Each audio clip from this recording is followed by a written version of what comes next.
हर महादेव, जय जय श्री राम। अभी हम हैं मंडल से थोड़ा आगे गोपेश्वर के पास में हैं और अभी हम जा रहे हैं बद्रीनाथ की तरफ। तो हमने कहा भाई अब बद्रीनाथ जा रहे हैं तो रास्ते में रुद्रनाथ भी है। रुद्रनाथ यात्रा जो कि भारत के सबसे कठिन यात्राओं में से एक है। अभी हम ये उसका रास्ता जाता है पैदल लगभग 16 किलोमीटर की ट्रैकिंग है। देख सकते हैं इसमें लिखा है 16 किलोमीटर रुद्रनाथ, लेकिन 16 किलोमीटर लिखा हुआ है, लेकिन यहाँ के स्थानीय लोग बताते हैं कि वो 22 किलोमीटर के ट्रैक है।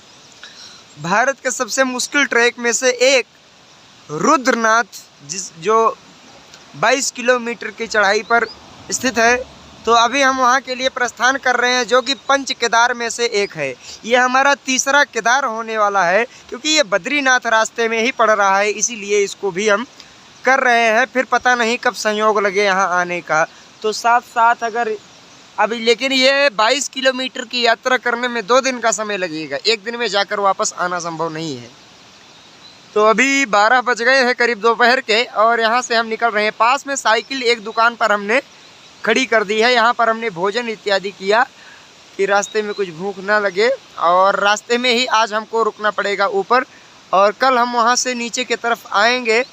तो इस प्रकार से ये रुद्रनाथ की यात्रा करने के पश्चात आगे हम कल्पेश्वर और बद्रीनाथ की यात्रा करेंगे। तो हर हर महादेव, जय श्री। तो अब ये रास्ता जा रहा है रुद्रनाथ। इस तरह से रास्ता है जो कि कठिन मार्ग है और भारत के सबसे मुश्किल यात्राओं में से एक है। और इस तरफ है बद्रीनाथ, चमोली, और उस तरफ है तुंगनाथ। तो उधर से हम आ रहे हैं और यहाँ पर बीच में ये चतुर्थ केदार श्री रुद्रनाथ है। देख लिए लिखा हुआ है चतुर्थ केदार रुद्रनाथ मुख्य प्रवेश, और झरना इत्यादि गिर रहा है। तो इसके मार्गदर्शन में अब हमको चलना है। एक भाई साहब बता रहे थे कि रास्ता बड़ा ही दुर्गम है और बहुत कम यात्री आपको आते जाते मिलेंगे यहाँ पर। तो चल रहे हैं, देखते हैं आज कहाँ तक सफ़र हो पाता है। वादियों में यात्रा करने में आनंद तो आता है, लेकिन यदि रास्ते अच्छे हों तो। रास्ते अब ऊबड़ खाबड़, वैसे जूते चप्पल पहनकर चलना तो आसान रहता है, लेकिन इस प्रकार नंगे पैर जो है थोड़ा गड़ते हैं, ये चुभते हैं जो पत्थर होते हैं। लेकिन क्या है कि अभी जितना कष्ट सहन होता है उतना ही ज़्यादा आनंद भी आता है, क्योंकि कुछ मिलने का, कोई लाभ का आनंद तभी है जब उसमें त्याग भरा हो। और इस प्रकार से देख सकते हैं कि जलप्रपात स्थान स्थान पर बने हुए हैं और इस प्रकार से गिट्टक वाले रास्ते पर चल रहे हैं। पत्थर तो चुभ रहे हैं, लेकिन अब क्या कर सकते हैं, पत्थर तो चुभते ही हैं। अब साइकिल खड़ी कर दी है नीचे और चल रहे हैं। भैया ने बताया है कि ये वाला रास्ता 1 किलोमीटर तक ऐसा रहेगा, इसके बाद निशान देख देख कर चलना पड़ेगा, क्योंकि रास्ता अत्यंत दुर्गम है और यात्री भी ना के मात्रा में मिलेंगे। जिसको जाना होता है वो सुबह 6-7 बजे ही यात्रा पर निकल जाता है, और हमको तो बज गए हैं 12 दोपहर के। तो आज तो पहुंचना मुश्किल ही लगता है। अगर पहुंच भी गए तो वापस तो आना संभव ही है लगभग, क्योंकि रास्ता अच्छा हो तो 22 किलोमीटर कोई बड़ी बात नहीं है, जाकर आया जा सकता है। परंतु जब रास्ता दुर्गम होता है तो फिर थोड़ी समस्या होती है।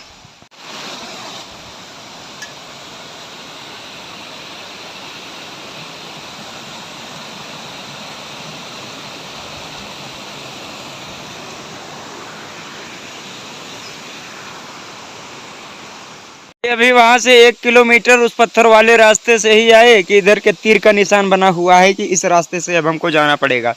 अब यहाँ पर मतलब एकदम जैसे पहाड़ों में शॉर्टकट रास्ता लेते हैं उस प्रकार से यहाँ पर सामान्य रास्ता बना हुआ है, देख सकते हैं।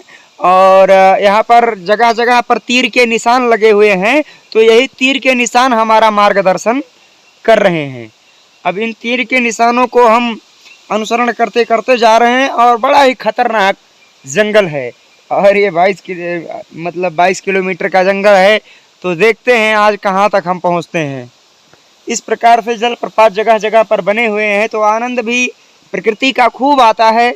लेकिन अब क्या करें, इस तरह के स्थानों पर कहीं कांटे होते हैं तो कहीं पत्थर होते हैं, ऊबड़ खाबड़ ही ज़मीन होती है।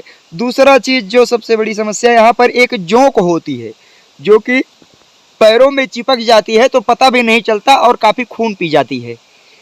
तो जूते चप्पल ना पहनकर चलने के कारण थोड़ा कष्ट होता है शारीरिक, तो कोई दिक्कत नहीं। फिलहाल हम यहाँ से चलते हैं क्योंकि आज की यात्रा बड़ी ही अद्भुत है। हर हर महादेव, ये रुद्रनाथ का रास्ता है। तो चलते हैं, देखते हैं आज क्या अनुभव प्राप्त होते हैं। हर हर महादेव। देख सकते हैं इस प्रकार से मार्गों पर चलना पड़ रहा है। क्या किया जा सकता है, जितना ज़्यादा कष्ट उतना ज़्यादा आनंद है। जितना ज़्यादा अपने मन को तितिक्षा में गढ़ा जाता है उतना ही ज़्यादा आत्मबल का विकास होता है। तो आत्मबल का विकास जितना ज़्यादा होता है, आत्मी व्यक्ति प्रगति के मार्ग पर उतना ही ज़्यादा अग्रसर होता है। तो चलिए करते हैं अपने तृतीय केदार रुद्रनाथ के दर्शन।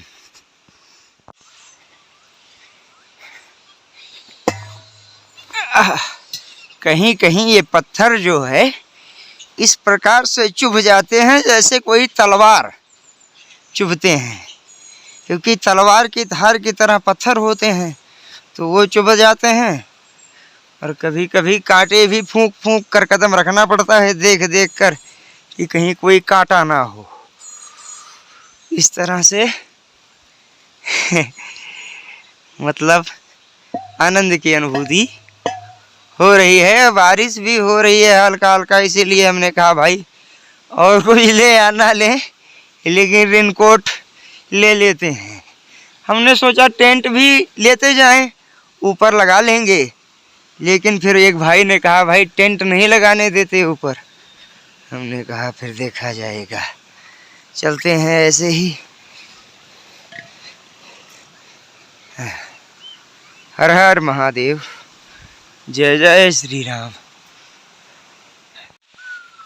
अरे राम राम राम राम, गिरते गिरते बचे।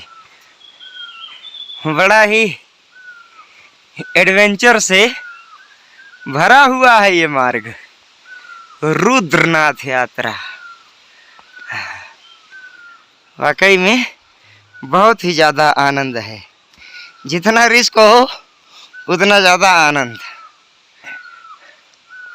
हर हर महादेव, जय जय श्री राम। कहीं कहीं तो ठेह लग जाती है तो और समस्या होती है। ठेह पैरों में लग जाती हैं तो उंगलियां चोटिल हो जाती हैं, इसलिए पूरा ध्यान सामने रखना पड़ता है।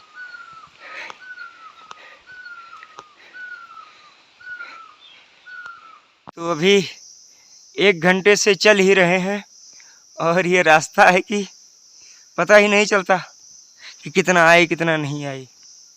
और एक भी यात्री अभी तक नहीं दिखा। 1 घंटे हमको चलते हुए लगभग हो गए, लेकिन एक भी यात्री अभी तक नहीं दिखा है। और इस प्रकार से रास्तों से चल ही रहे हैं। एकदम कच्चा मार्ग है, ऊबड़ खाबड़ से भरा हुआ, और पेड़ों की जड़ों से सीढ़ियों का निर्माण हुआ है स्थान स्थान पर। तो ऐसे ऐसे करके चलना पड़ता है रुद्रनाथ। ये देखिए, हालांकि कुछ समय तक अभी इस तरह से मार्ग मिलेगा, उसके बाद बुग्याल आ जाएगा, फिर हरा हरा पार्क वाला स्थान मिलने लगेगा ऊपर। लेकिन ये भी दृश्य बड़े अद्भुत हैं और देखकर वो अनुभव नहीं हो सकता इन दृश्यों का कि जब तक ऐसे वातावरण में आकर अकेले, जहाँ दूर दूर तक कोई नहीं, आकर निर्वाह किया जाता है तो मन स्थिति का काफ़ी हद तक परिवर्तन होता है। तो ज़रूर एकांत प्रिय लोगों के लिए ये रुद्रनाथ स्थान बहुत ही उत्तम है और यहाँ पर एकदम गहरी शांति है, बस पक्षियों की आवाज़ आती है और कुछ नहीं। दूर दूर तक कोई नहीं, घंटों हमको चलते हुए हो गए, एक भी यात्री नहीं दिखा अभी तक। फिर देर चलने के बाद अभी पहली बार एक यात्री दिखाई दिया, वो भी वापस लौट रहे थे। भैया ने बताया कि कुछ दूरी पर कैंप वगैरह ये सब मिलेंगे, दुकानें मिलेंगी आगे।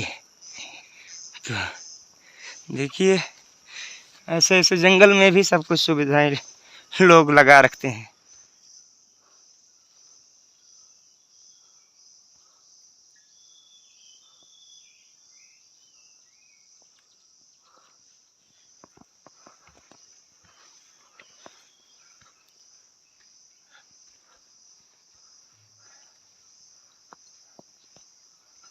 फिर ऊंचाई पर आने के बाद एक कैंप दिख गया जिसका नाम है कैलाश एडवेंचर कैंप। तो यहाँ पर कैंप लगाया हुआ है लोगों ने, मतलब कोई अगर यहाँ रुकना चाहे तो रुक सकता है। तो फिलहाल इस तरह से रास्तों से जा रहे हैं, लेकिन ये है अब धूप लगने लगी, वो उस जंगल से भी निकल आए लेकिन फिर जंगल में ही घुस रहे हैं। और अभी ये पहाड़ सामने के दिखाई दे रहे हैं। तो चलिए देखते हैं आज कहाँ तक चल पाते हैं, कुछ निश्चित है नहीं। हम सोच रहे थे अभी काफ़ी दूर आ गए होंगे, लेकिन यहाँ पर एक बाबूजी टेंट लगाए हुए थे, तो हमने वहाँ पर चाय पिया तो उन्होंने बताया भाई अभी 4 किलोमीटर आए हो और अभी 18 किलोमीटर और जाना है। हमने कहा गजब, घंटों से चल रहे हैं और अभी 4 किलोमीटर आए। खैर रास्ते भी तो ऐसे ही हैं, क्या कर सकते हैं, इधर चढ़ाई है पूरा और इसलिए पता नहीं चलता कितना आए। तो फिलहाल चल रहे हैं, रास्ता जटिल है। हर हर महादेव, देखते हैं कहाँ तक पहुँचते हैं। हालांकि उन्होंने बताया कि आगे टेंट वगैरह मिल जाएगा तो वहाँ पर रात्रि विश्राम कर सकते हैं। तो देखते हैं आज कहाँ तक पहुँचते हैं। तो हर हर महादेव।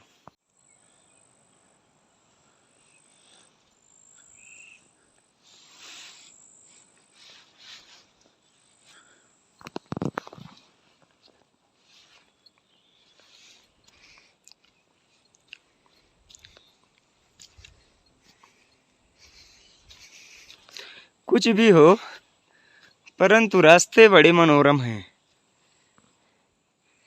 काश कि इसकी क्वालिटी कैमरे की सही होती तो इसका सही आनंद आप लोग ले पाते। खैर देख सकते हैं अब सुंदर सुंदर घास वाला स्थान मिलना है शुरू हो गया है और हमको अभी इसी पगडंडी से वो हरे लाल वाले झंडे से पार होते हुए जाना है। एकदम इस तरफ इतनी गहरी खाई है कि जरा सा अगर डिसबैलेंस या कोई पत्थर फिसल जाए तो फिर सैकड़ों फीट नीचे।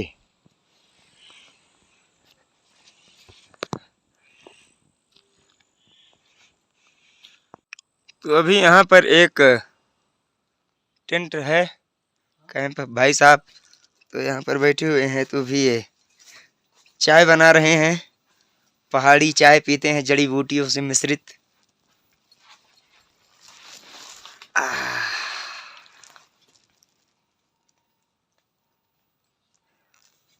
तो भाई यहाँ पर सामान खच्चर पर लाद कर लाते होंगे? हाँ, खच्चर पे कभी कभार पीठ पे हल्का फुल्का सामान।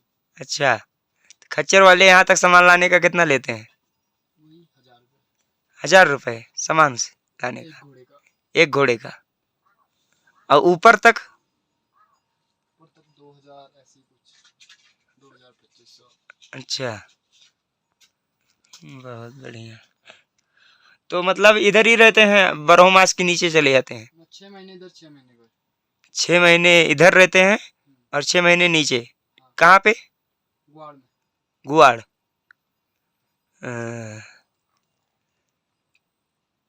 तो अभी यहाँ से 2-3 किलोमीटर तक दुकानें मिलेंगी, उसके बाद नहीं है? हाँ, 3-4 किलोमीटर तक दुकान मिलेगी और फिर उसके बाद से मंदिर मिलेगी दुकान।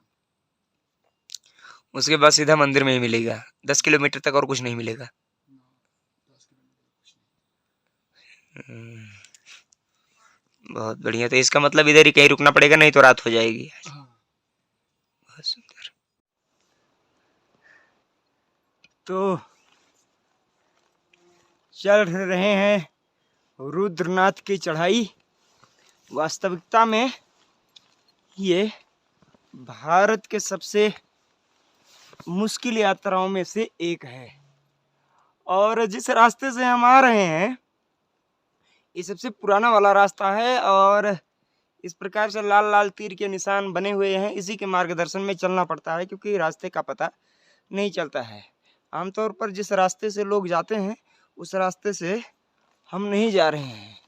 तो एकदम खड़ी चढ़ाई है इस प्रकार से, और हालत हो गई है ख़राब। आज तो पहुंचना एकदम संभव ही नहीं लगता, क्योंकि अभी 5 किलोमीटर ही आए हैं, और 3 किलोमीटर यहाँ से कुछ दुकानें इत्यादि मिलेंगी, उसके बाद कुछ मिलेगा नहीं दुकान इत्यादि। तो रास्ते में ही हमको विश्राम करना पड़ेगा। लेकिन कुछ भी कहें, दृश्य बड़े मनोरम हैं। थकान तो होती है, लेकिन थकान का पता नहीं चलता। तो देखते हैं आज क्या होता है और कहाँ तक पहुँचते हैं। हर हर महादेव। हर हर महादेव शंभो काशी विश्वनाथ गंगे। जय जय रुद्रनाथ गंगे, जय जय रुद्रनाथ गंगे। हर हर महादेव शंभो, जय जय रुद्रनाथ गंगे। तो ये यात्रा है रुद्रनाथ की।